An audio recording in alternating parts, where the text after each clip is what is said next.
Ayun, kumukulo na. Okay na to mga buddy. Ito ay half cook lang kasi gulay. Talbos ng kamote. Hanguin natin.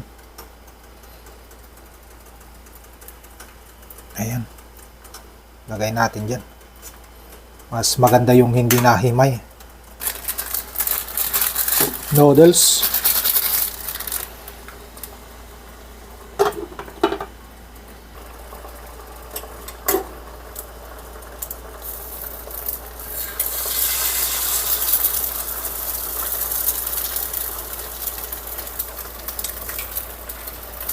Half cook lang yan dahil itlog.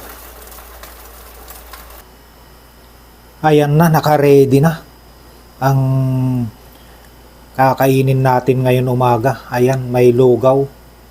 Tignan nyo yung lugaw mga buddy.